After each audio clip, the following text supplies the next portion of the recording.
Que sera, sera. Whatever will be, will be. My buddy will look after me. Well, now this is a tale about my buddy Jay and Otho.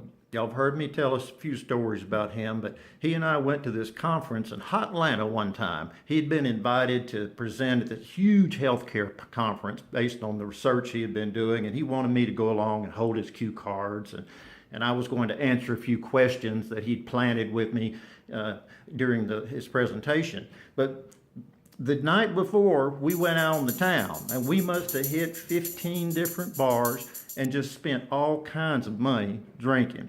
Well, Otho, as you can imagine, overindulged, and he got sick as a dog that night. I tell you, he just upchugged in that bathroom so many times, it was amazing. He woke up the next morning and his head was just a-pounding and his stomach was doing flip-flops and somersaults. My word, Lord, it was awful. Well, anyway, we went down to the breakfast buffet, and I asked old Jay, I said, my stomach is really upset and I'm not feeling well. What should I eat?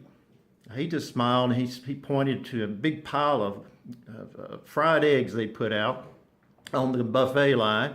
And then he also pointed over to some greasy bacon, and he said, oh, and there's some other fried foods. I'll get some of those fried hash browns over there.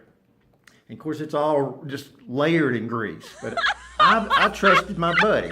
So I just piled my plate high with all that stuff and just scarfed it down. Well, we went on to the conference and went into our room, and there's 350 people there, okay?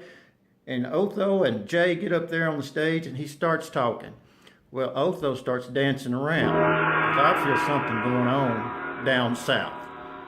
My stomach is not feeling good at all. And I was getting concerned because I started moving even more so. And Jay looked over at me, and he just kind of did his head like that. So I got off the stage. I quickly went out, found a bathroom, and went into the bathroom stall and just got rid of all of it. And then I reached over and got toilet paper, and just rolled it off and stuffed my underwear full of toilet paper because I needed a diaper. I knew I was going to have some more trouble up there on that stage. Anyway, so I loaded up with the toilet paper and went on back to the stage and stepped up there beside the lectern where Jack was still talking.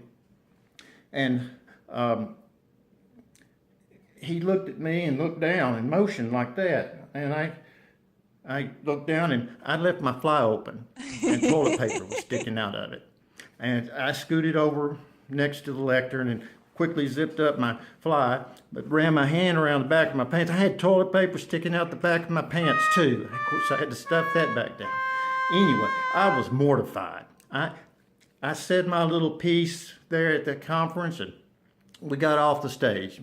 We had a big round of applause, and people in the front were kind of smiling. They saw all this silliness that was going on. I got off that stage and turned to Jack and I said, buddy, I can't believe you did that to me. Why don't you tell me to eat all that greasy food? You knew that was going to upset my stomach. And he said, buddy, I love you. I was just taking care of you.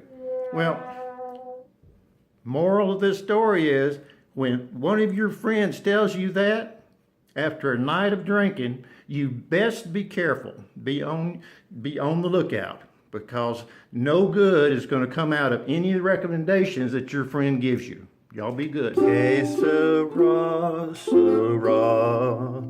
What will be,